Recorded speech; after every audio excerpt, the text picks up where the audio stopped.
பசங்க டிஸ்டர்ப் பண்ணாதீங்க. வாங்க வர பிள்ளைகளை வழி விடுங்க.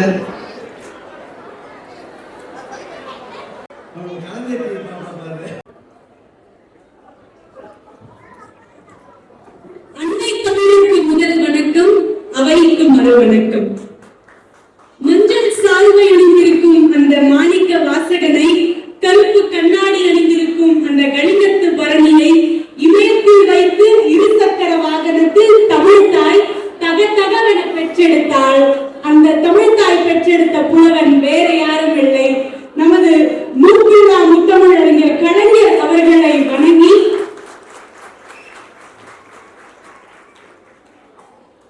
அடுத்து 13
பேச்சரங்கத்தில் பேசுவதற்கு ஒரு அரிய வாய்ப்பு நீங்க அறிவிப்பு விட்டுருந்தீங்க.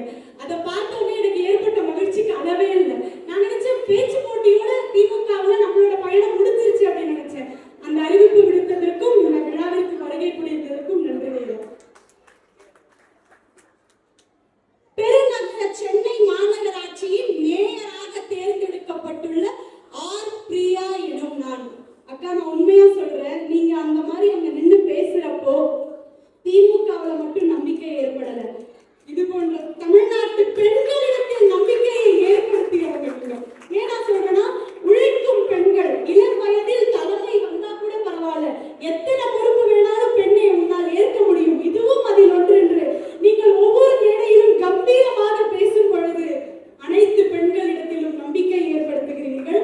இந்த நிகழ்ச்சியை தலைமை தாங்கியதற்கு மிக நன்றி மற்றும் எனது வணக்கங்கள்.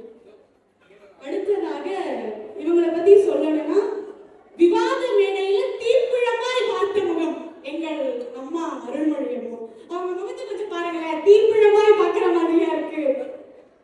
உங்ககிட்ட ஒண்ணு சொல்லணுமா, நான் மண்டல அளவுல பேசுறப்போ எல்லார்கிட்டையும் நீங்க அவங்க பேசுற கண்டென்ட்டை வச்சு இது எங்க இருந்து எடுத்தீங்க, யாரு சொன்னா அப்படின்னு கேள்வி கேட்டீங்க. அவங்க பேச்சு முடிச்ச உடனே நானும் பேசி முடிச்சுட்டேன். அம்மா மைக் எடுத்தாங்க. எனக்கு பதட்டமாயிடுச்சு, என்ன கேள்வி நம்ம கிட்ட கேட்க போறாங்க அப்படின்னு. அம்மா மைக் எடுத்து 2 வார்த்தை சொன்னாங்க, என் வாழ்நாளில் மறக்க முடியாத வார்த்தைகள். கீர்த்தனா, உங்களுடைய சொல் வளமும் குரல் வளமும் நல்லா இருக்கு அப்படின்னு சொன்னாங்க. அம்மா, என்ன நீங்க மண்டல அளவுல வாழ்த்துனீங்க, நான் இந்த மேடையில நின்றுகிட்டு இருக்கேன், என்னை வாழ்த்திட்டே இருங்க, உங்க கையை பிடிச்சிக்கிட்டு நான் எல்லா மேடையிலும் பேச தயாராக இருக்கேன். அடுத்ததாக இந்த நிகழ்ச்சியை அழகாக ஒருங்கிணைத்த எங்கள் கழக செய்தி தொடர்பு செயலாளர் தமிழன் பிரசன்னா அவர்களையும் யாழினி மேம் அவர்களையும் அன்போடு வரவேற்கிறேன் மற்றும் வணக்கங்கள். செயலாளர் மாண்புமிகு வி. சுதாகர் மற்றும் செயலாளர் சோ. வேலு அவர்களையும், திருவிக நகர் தொகுதி பார்வையாளர் என். கிருஷ்ணமூர்த்தி அவர்களையும், 69வது வட்டக்கழக செயலாளர் இ. மொய்தீன் அவர்களையும், 61வது வட்டக்கழக செயலாளர் எஸ். டால்பின் ஹரி அவர்களையும் அன்போடு இந்த நிகழ்ச்சிக்கு வரவேற்று இந்த கீர்த்தனாவின் அன்பு கலந்த வணக்கங்கள். தொடங்கலாமா? நோயற்ற தமிழகமே எங்கள் இலக்கு, இதுதான் என்னோட டாபிக்.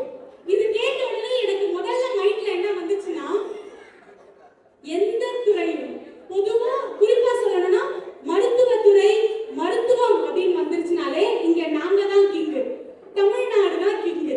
ஏன் இப்படி சொல்றேன்னா, இது போன்ற மருத்துவத்துறையில் நம்ம மென்மேலும் வளர்ச்சி அடைந்துகிட்டே போறோம் அப்படின்னா இதற்கு அடித்தளம் விட்டவர் முத்தமிழறிஞர் கலைஞர் அவர்கள். அதனை தொடர்ந்து தளபதியார் அவர்கள் அவரது நிலையில் இருந்து அனைத்து துறைகளிலும் அழகான செயல் திட்டங்களை, நலத்திட்டங்களை மக்கள் நலனிற்காக கொண்டு வருகிறார்.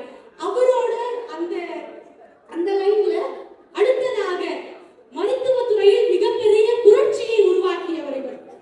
எந்த மினிஸ்டரும் கிருஷ்ணகிரி மாவட்டத்தில் உள்ள அந்த மலை கிராமத்திற்கு சென்று அங்க இருக்கிற மக்களோட கோரிக்கைகளை கேட்க எந்த ஒரு அமைச்சரும் முன்வராத நிலையில் 15 கிலோமீட்டர் நடந்தே 8 கிராமங்களுக்கு சென்று அந்த மலைவாழ் கிராமங்களில் வாழும் அந்த மக்களுடைய கோரிக்கைகளை கேட்டவர் இந்த அமைச்சர்.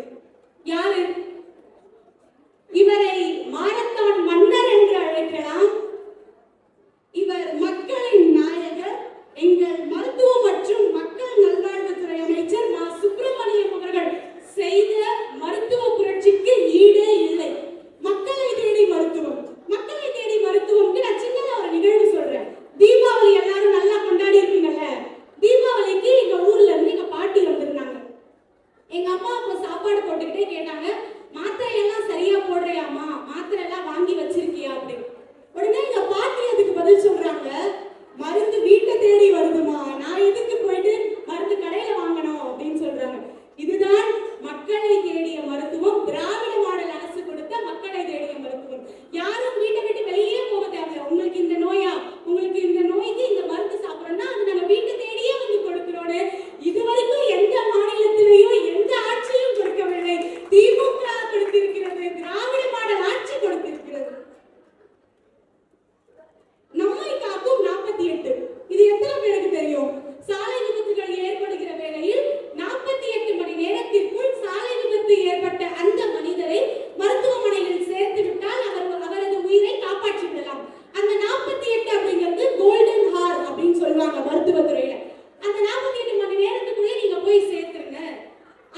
அந்த அந்த சிகிச்சைக்கு நடைபெற அனைத்து கட்டணமும் திமுக ஏற்கும் அப்படின்னு சொன்னதா நம்மை காக்கும் 48 இது நிறைய பேருக்கு தெரியும்.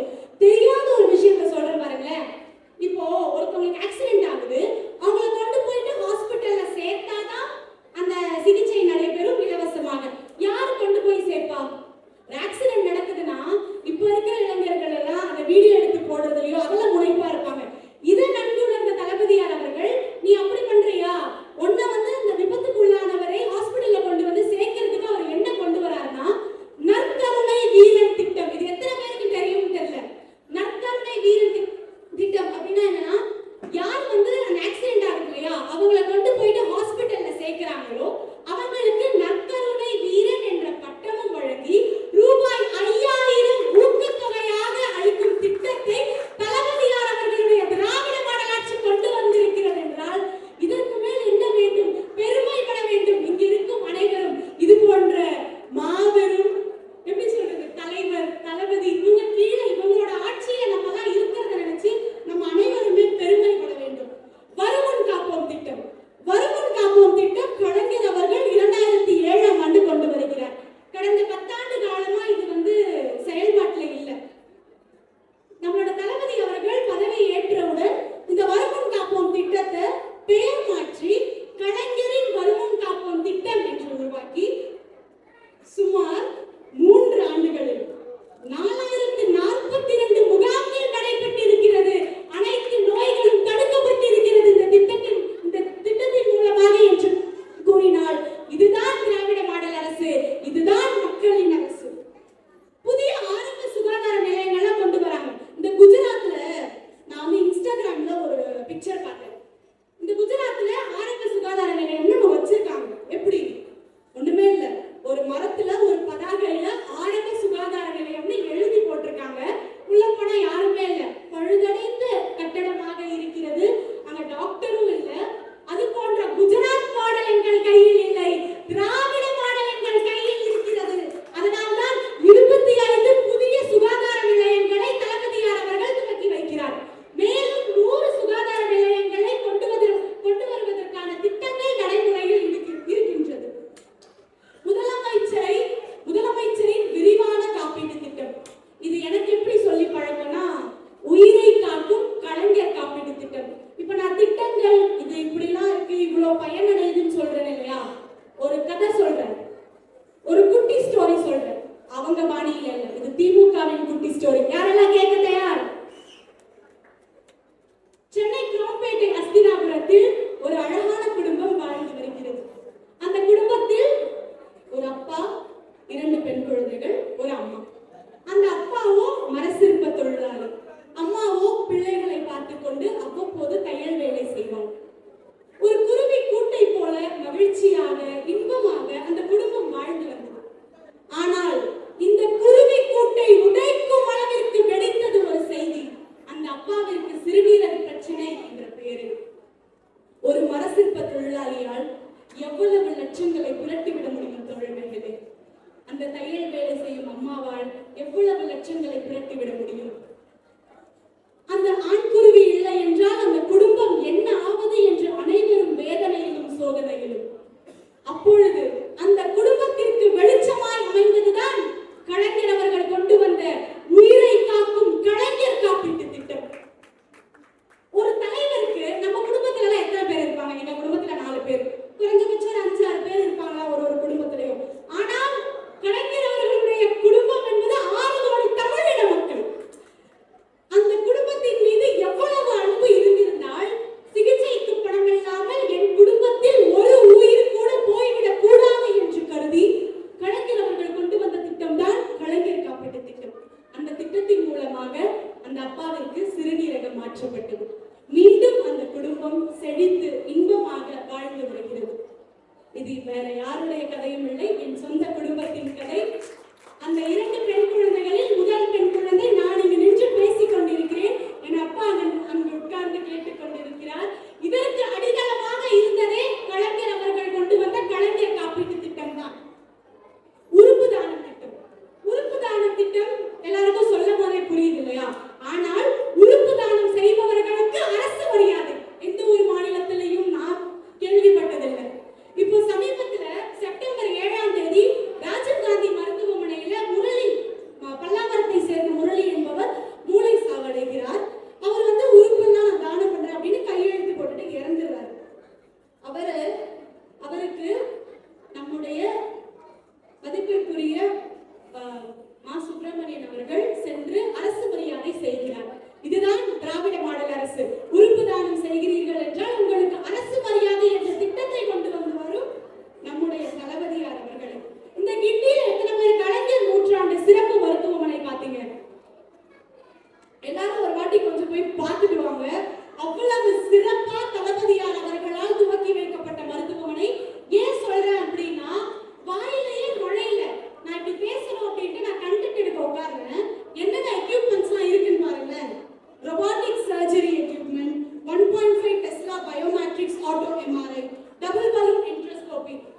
இன்னொன்று சொல்லிக்க விரும்புறேன்.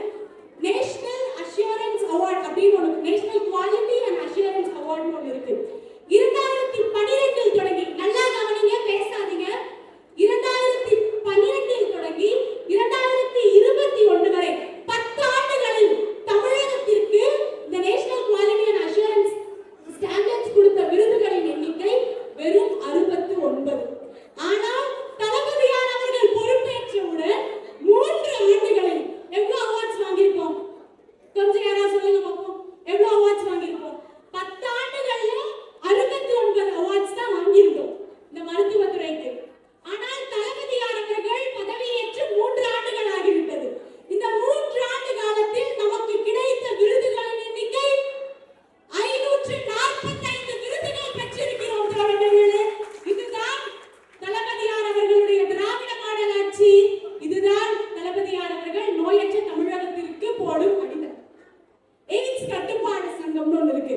அதிலையும் தமிழ்நாட்டிற்கு பெஸ்ட் பெர்ஃபார்மன்ஸ் அவார்ட் கிடைத்திருக்கிறது. இப்படி எல்லாம் பேசிட்டேனா, குஜராத்ல இருந்து ஒரு 60 மருத்துவ வல்லுநர்கள் தமிழ்நாட்டிற்கு வந்திருந்தார்கள். அவர்கள் வந்து தமிழ்நாட்டுல ஒரு 3-4 அரசு மருத்துவமனைகளை பார்த்து இந்த செய்தியாளர்களிடம் பேட்டி கொடுக்கும் போது என்ன சொல்றாங்கன்னா, இந்த மாதிரி கட்டமைப்புகள்லாம் எங்க குஜராத்துக்கு வரதுக்கு 20